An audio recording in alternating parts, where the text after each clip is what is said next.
We've been expecting you. If you want to play like a dragon's own version of Animal Crossing in Infinite Wealth, you've actually got a long road to travel. But for those who love life sim games, the wait will be worth it, as it truly is a game within a game. Here's everything you need to know to get 5 stars on Dondoko Island in Infinite Wealth. To get to Dondoko Island, you'll need to reach Chapter 6, Puppet on a String, which is approximately 15 to 16 or so hours into the game. Near the beginning of the chapter, you'll watch a bunch of cutscenes involving Ichiban recording a video, basically chronicling his story so far. Once the shoot is wrapped, he'll beat up a bunch of thugs on the beach, trying to make off with an endangered turtle, and then you'll meet the one and only Gachapin, who freaks out Ichiban and causes him to fall down, hitting his head and knocking him unconscious, at which point the green monster makes the sensible choice of dragging you to a mostly deserted trash island. Now that you're on Dondoko Island, what do you actually do here? Well, the ultimate goal is to turn this trash island into a luxury 5-star resort. You obviously start with a 0-star rating, and to gain a star, you'll need to hit certain milestones involving your island's satisfaction and popularity, along with clearing out various locations around the island. Satisfaction can be improved by placing structures and decorations that you create at the DIY workbench or purchase at the store. Say I outdid myself.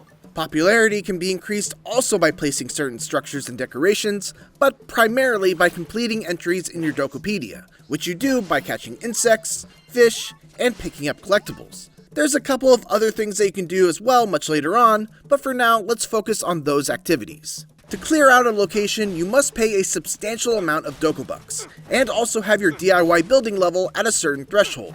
You can reduce the cost of the clearing by removing the trash that sprouts out within it every day. The more you clear trash, the better the letter grade ranking of that location and the lower the actual clearing cost. Once you do actually clear out a location, trash will no longer spawn there, and there will instead be resources that you can pick up once a day at the recycling area next to the shop to make up for the fact that you won't be able to collect resources from that spot anymore. Dokobucks can be obtained in a number of ways. You could sell anything you create, catch, or pick up off the ground to Madayoshi. You can complete your Dondoko dailies, which are a set of 5 easy objectives that refresh every day, and you can complete objectives in your suggestion box, which are long-term goals that you should be able to fulfill just by doing normal activities around the island. You'll improve your DIY building level by simply building decorations and structures from the DIY bench next to Ichiban's house. The more costly buildings and decorations will give you far more substantial gains to your building level, so before you commit to spending your hard-earned resources, make sure that you check and see how much you stand to gain in your building level before you confirm. A large portion of your time on Dondoko Island will be spent collecting a variety of different resources. Wood can be collected from trees, stone from rocks, plastic, cloth, and metal can be found from breaking down trash heaps, and PC parts and glass can be found from the rare trash heaps that look like a pile of electronics. You'll definitely want to make it a priority every day to find and clear up every trash pile that you can, not only because it will reduce the cost of clearing out an area in certain spots, but also simply because that's how you'll get the bulk of the resources that you need to craft things at the bench. Trash heaps will only take 1 swing to break, while rocks and trees will take 3. If you want to be efficient with your gathering, you can use a charged attack which moves Ichiban forward and swings his bat around him, destroying trees and rocks in just one go. Try to make a mental note to charge up your attack while you're running towards either a pair or a trio of rocks and or trees, and aim for the middle target to take them all out at once. You and your friends are not the only inhabitants of Dondoko Island. There's also a faction of jerks called the Washbucklers that will regularly pop up and will need to be knocked down. Combat on Dondoko Island is in real time, unlike the main game, but it's also super basic. Just swing your bat until all the enemies fall down. You can evade with R2, but note that you can't cancel out of an attack with a roll, so be careful about overcommitting to attacks. In order to survive against tougher Washbucklers, you'll need to increase your maximum number of hearts. To do that, you'll need to start decorating your home. You'll be able to tell whether an object can be placed in your home by checking to see if the house icon is filled in the DIY menu, next to its satisfaction rating.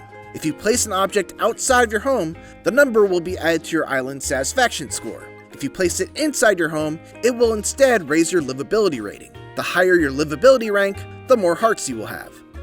Gameplay on Dondoko Island is divided into days, with every day covering a full day-night cycle of in-game time. At the start of each day, virtually everything will respawn. trash heaps, trees, rocks, fish, bugs, collectibles on the ground, etc. There will also be a new selection of wares at the shop, you'll get 5 new dailies to complete, enemies will respawn, and so on. You should always try to get as much done in a day as possible. Don't just do your dailies and then call it a day.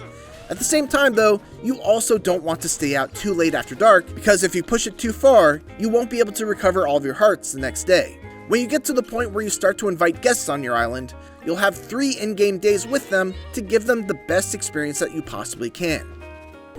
After you get your first star rating, one of the first things that you'll want to do is make lodging for guests to come to your island. The rank of your lodging will affect certain requests that guests will have later, but don't worry about that for now. A tent or even a shack will suffice. The next day after you place your lodging, you'll be able to invite up to 3 guests. Guests will stay on your island for 3 days, and in that span, you'll need to try and increase their satisfaction in order to get as much money as you can once they check out. To increase their satisfaction, you can do the following: satisfy the conditions on their request lists, gift them an item that they want. Each guest has different tastes, and there's no diminishing returns once you find an item that they like. So, once you find something that gives 100 satisfaction, or a souvenir that gives 300, keep on giving it to them. You can also wave to them by pressing square when you walk by once per day, and place structures and decorations on walkways that increase satisfaction. One new thing that you'll have to consider is the theme of your island. Certain structures will push your island towards one of 4 themes: rustic, sleazy, pop, and elegant. Guests have different preferences, so you'll either want to try to invite guests that are especially in tune with the theme of your island, or develop the island to better fit the tastes of your guests. At first, you'll only be able to make 1 lodging, but as your island's star ranking grows, you'll be able to add more and thus invite more guests. Make sure to remember to build new lodging whenever you can, as more lodging equals more guests, and more guests equals much more money spent on your island.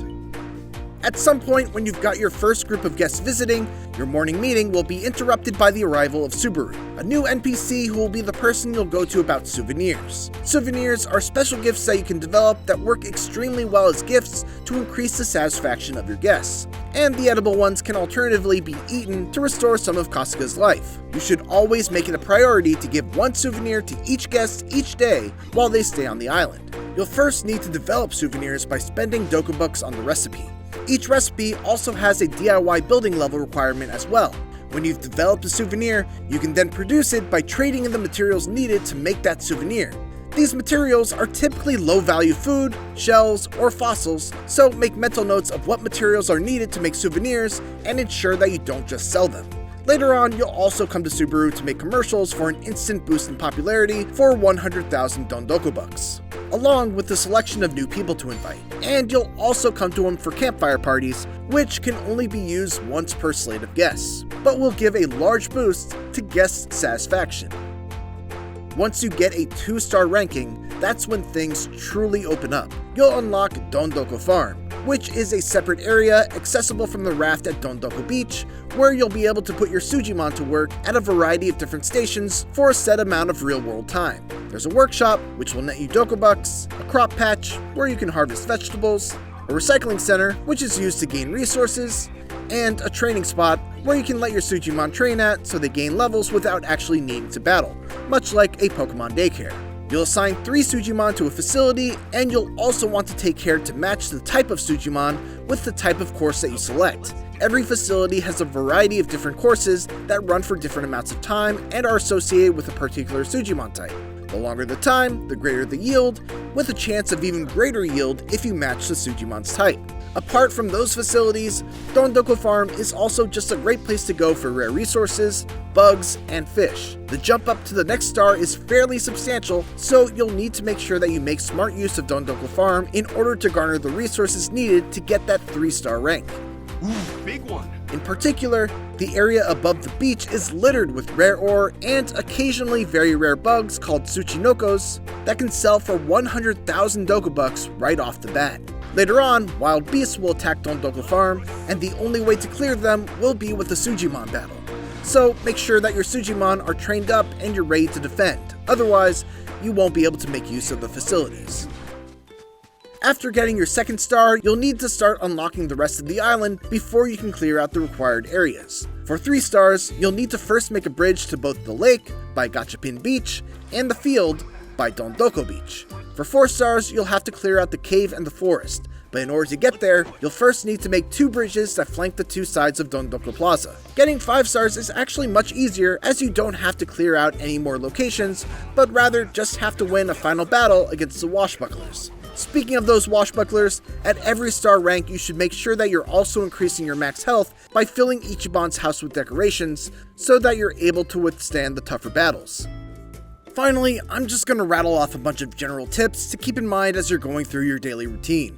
You can make roads for free by going into edit mode and pressing square. You'll only get the extra benefits of a building if its entrance is touching a road. So when space starts getting tight, make some roads to better make use of the space in the middle of an area. Don't neglect the Washbucklers. If you go to sleep while they're still around, they will attack your lodging and potentially force your guests to go home. Make sure to use the sorting tools while you're crafting buildings. It's especially helpful to know what's craftable with your current resources, along with what buildings will provide the biggest bonuses to satisfaction.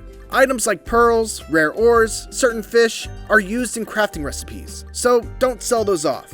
Instead, put them into your storage, since the crafting bench will pull items from your storage as well as your active inventory. To our knowledge, all of Dondoko Island can be completed as soon as you reach it, but there are some guests and crafting recipes that can be found in the main game as well. You can come and go via the dolphin on Aloha Beach if you're in Hawaii, and the one on Dondoko Beach if you're on Dondoko Island. And finally, why would you want to do all of this in the first place? Well, for one, once you get 5 stars, Dondoko Island is probably the best way to make money in Infinite Wealth. Once you've got 5 lodgings set up, that's potentially 15 guests every tour, you stand to make a lot of Doko Bucks. And those Doko Bucks can be converted into real money when you leave the island. Apart from that, you'll get a cool super attack for Ichiban called Essence of Dondoko Beam,